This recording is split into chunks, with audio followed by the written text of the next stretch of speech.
Hi, Learning Theories and Application students. Let's look at meaningful reception learning in Schema Theory, which is Chapter 4 in your Driscoll text. Quick review. Remember that Isabel, who is the person who came up with the idea of meaningful reception learning, said that there were two basic ways that we could learn. Learning could be made meaningful or it could be rote, and we want learning to be meaningful. We don't want it to be just rote memorization, and that we learn either through reception or discovery. And he said that he wanted to focus on reception learning. He wasn't concerned so much with discovery learning. One of the important things that Isabel mentions is organization of cognitive structure. So he says there's three ways to add new information to an existing organized cognitive structure. One is subordinate to, or below. Okay, that's below. All right. One is superordinate to, which is above.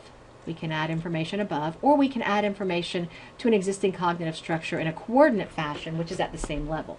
But first of all, let's assume that we have this existing knowledge or anchoring idea, and we're going to say that our existing knowledge or our anchoring idea is this idea of rewards, that we understand something about rewards. Okay? And we understand that rewards will make us improve our performance, that we might do better when we have rewards. Okay, maybe I need some rewards for learning how to write on this thing. Okay, so we have this existing knowledge that has to do with rewards. And he would consider that to be our anchoring idea.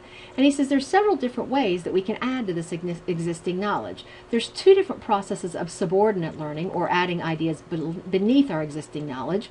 One is derivative subsumption. And derivative subsumption just involves learning new examples or new cases that illustrate what we already know. So this is just new examples of already known information. And we might learn that candy or stickers are good rewards. Okay, so we now have this idea that candy and stickers are good rewards. Now we can also attach things to our anchoring idea through another process of subordinate learning called correlative subsumption. And correlative subsumption is an elaboration or extension or modification of the previously learned concept. So now we have some new information coming in that changes our idea of what a reward is. So let's say that we've learned in our learning theory class that not only can candy and stickers be rewards, but escaping something we don't like might also be a reward. So let's say we get to not take final exams if we have an A in a class. Okay? When my daughter goes to school, seniors are exempt from finals if they have an A. All right, so what is the idea here? We're trying to increase students having good grades so they can get out of taking finals. So now we have this idea that rewards involve giving people things they like and taking away things they don't like.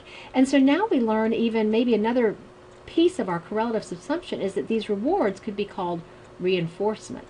Okay, let's not just call it rewards, let's call it reinforcement, and that we actually have two different types of reinforcement. That's an REI. Doesn't look like it, does it? Okay, and so we might even learn now that we have two different types of reinforcement, and that our types of reinforcement are positive and negative. Also add information next to what we already have. So up here we have this idea of rewards. Well, now we're going to learn with combinatorial learning that that there are other things that are related to rewards but aren't rewards. So combinatorial learning is an idea that's not relatable in a specific sense to the existing anchor, but it's generally relevant to the broad background. So let's talk about punishment. Oh, well, sorry, that should be a P. As we're talking about reinforcement, we also learn there's this concept called punishment. Well, a punishment isn't the same thing as a reward, but in operant conditioning theory, punishments and reinforcements both can modify behavior. So this is another concept on the same level as rewards.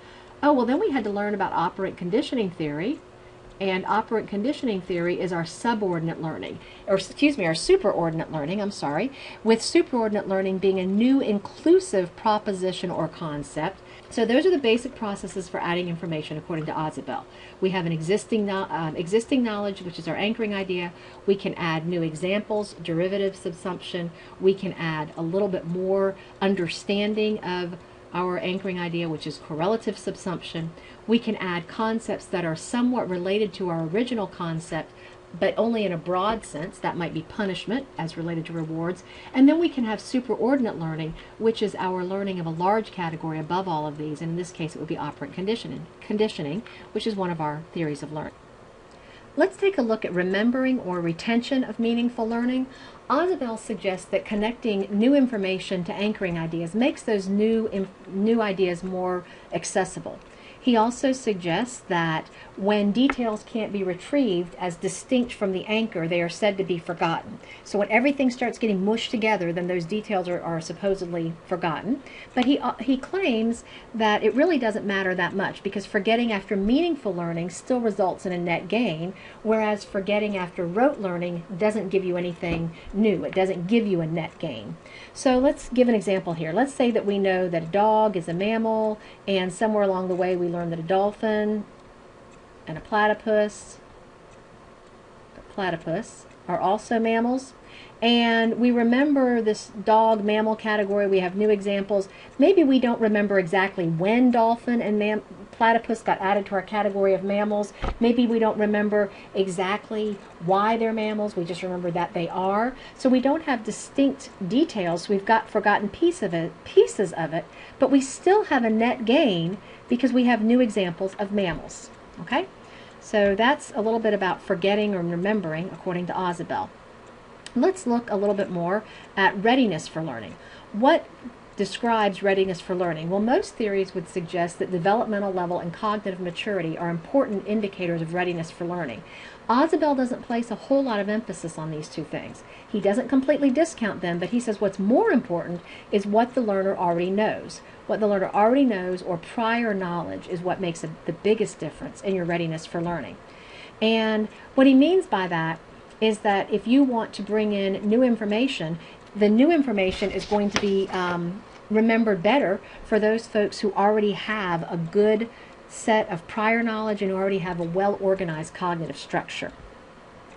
He says that also readiness for learning is somewhat dependent on how much you already know. All right, we said that, but how much you already know will help us determine if you are ready for a concrete experience or an abstract experience. So if you don't know much in an area, you need a concrete learning opportunity. If you already know a fair amount, you can be more abstract. What do I mean by that? Think about mathematics learning.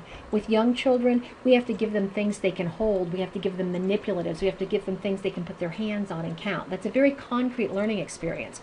With older kids, we may not have to work so much at that manipulative level because they already have a good grasp of the basics, and they can start working at a more abstract level because they already know a fair amount of math. All right, same thing, we have this little cooking example over here. For kids who are just learning how to measure and cook, we need to make that very concrete. We need to let them put their hands in things. And it's not just kids, but even adults who don't know much about a new area might need more concrete experience. I had a friend who was English, and she had some American recipes, and she was wondering what it meant to use a cup of something, or a teaspoon, or a tablespoon of something. She said that seemed like a very non-standard measure because in England they measured everything by weight. So I actually got out a set of measuring cups, a set of measuring spoons, and showed her what the cups and the spoons were, that these were standard measures, and then I proceeded to teach her a little bit about how to measure different ingredients. For example, brown sugar, you have to pack into the measuring cup, right? Granulated sugar, you just put in there and level it off. Flour, you also put in the container and measure it off, but you have to be very careful not to pack it down because it's fluffy and we don't want it to be too dense. So I had to show her all those things. That was giving her a more concrete learning experience than she might have needed to talk about measurements if she already knew something about the U.S. system, okay? Let's look for a minute at schema theory and look at learning or meaningful learning as assimilation to schema. Assimilation means making a part of or fitting it in with what you already know. So let's talk about a schema. Let's say you have a restaurant schema. And in your restaurant schema, you know that you have to go order your food, you carry your food to the table, you pay for your food, you throw your trash away. And that is one particular type of restaurant. That would be more of a fast food or a self-service type restaurant. Okay? And maybe that's the only type of restaurant you know. And then you go to another restaurant. And in this other restaurant, you sit down and it's relaxing and it's very social, and you wait for the food and you eat, and people take your order and they bring you the food and they clear your table, and now you've added all these new things to your restaurant schema, but they fit. It's just just sort of an extension of this schema with a new experience that still works. And you think about, wow, that's really nice. And you've gone from an eating experience to more of a dining experience, but still things seem to fit where everybody's being congenial and working well together. And then somebody says, well, what if I told you that you could cause a scene at a restaurant? And you say, oh, no, no, no, my eating experience never would incorporate a scene. Well, sometimes we have to fit things in that don't seem to fit in our schema, and that requires a little more organization, but we could still make room for that as we instantiate or pull together new things into our schema, assimilate new things into our schema. So briefly, I unfortunately had an experience with a scene at a very expensive restaurant that involved some family members who weren't getting along very nicely, and so unfortunately now, if I'm with those family members, we still have sort of a scene element to my schema for restaurants. Okay? All right, well, what is a schema? First of all, when we look at a schema, it's a packet of knowledge, and the comprehension of anything is driven by the meaning of that. Well, if we already have a schema that says things I know about restaurants, or things I know about cooking, or things I know about school, then when we go into a restaurant, or we start cooking, or we go to school, then we can understand what goes on in those environments because we already have a schema or packet of knowledge that allows us to make sense of or to make meaning of those new examples or the new situations, all right? And we tend to remember things better when new information can be related to something familiar. And there's an example on page 127 of your textbook, and I don't know if you've read this or not, but if not, let me go ahead and read it to you, okay? It says the procedure is actually quite simple. First, you arrange items into different groups. Of course, one pile may be sufficient depending on how much there is to do. If you have to go somewhere else due to lack of facilities, that is the next step. Otherwise, you are pretty well set. It is important not to overdo things. That is, it is better to do too few things at once than too many.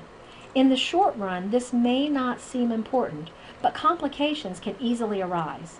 A mistake can be expensive as well. At first, the whole procedure will seem complicated. Soon, however, it will become just another facet of life. It is difficult to foresee any end to the necessity for this task in the immediate future, but then one can never tell. After the procedure is completed, one arranges the materials into different groups again.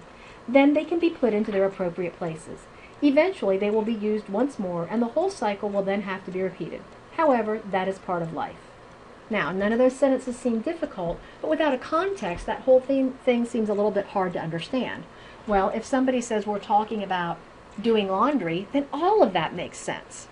And so with a schema, if we activate the right schema, or if we're thinking about the right things or the right ideas, then it makes it a lot easier for us to interpret new information coming in. Okay? So what is a schema, or what are the characteristics of a schema? And pages 129 to 130 give you some examples, but let's just talk about these for a minute. They're packets of knowledge. There's some characteristics on page 129 and 130 that are sort of metaphorically based. They have variables, they're like theories, and I'd like you to just take a look at that. Don't spend a lot of time stressing over the details, but just read through that. Again, meaning and schemata allow us to make sense of new information. What we already know allows us to take in and make sense of new things that come in. Schemes can guide our actions, and they allow problem solvings. If we have been to school before, we've been to a college class, and we know, for example, on the first day, maybe people just give out the syllabus and then we leave, then we might make plans to meet a friend for lunch within 15 minutes after our class starts. Well, if we go into a class and the teacher's not going to let us go after 15 minutes, now we've allowed that scheme to guide our actions based on what we expected, but some different things maybe happen this time, okay? They also allow problem solving because we can say, well, how might we figure what might happen in this new situation? Well, I've been in a similar situation before, and this is what happened. So it allows us to problem solve. Okay? So that's what the nature of, that's how schemes work in that regard. And I'm sorry for that little pop-up. I have to figure out how to fix that. Okay. How are schemas acquired and modified? There's three basic functions. Accretion, which is fact learning. We remember things just when we comprehend text. For example, we might realize that restaurants have to comply with health codes. Okay? We learn that fact, we memorize it, and that's called accretion. Tuning is when we change our schema to become more consistent with experience. For example, we might have to change that restaurant schema when we sat down to order, when we realized somebody might make a scene in a nice restaurant, when we realized we might go to class on the first day and not only get the syllabus but start with new content. That's tuning. Restructuring is when we have to have a whole new schemata. That might be that we learn that we can go some places and we can get nice food, but we have to carry it out and it costs less money. And you think, what are you talking about? I recently had the privilege of going to Europe with my daughter, and one of the things I learned about Italy and France is you can go to these nice little pretty cafes and you can sit down and eat, or you can get exactly the same food and carry it out, but if you carry it out, it costs less money. I'm not accustomed to that in the United States. In the United States, it doesn't matter if you eat in or carry out, it's the same price. So that was a restructuring for me, a new schemata related to restaurants. Okay. All right. So then there's a section in your textbook on meaningful learning, schema theory, and instruction. Read that section on your own, and you're on your way to being finished with this chapter.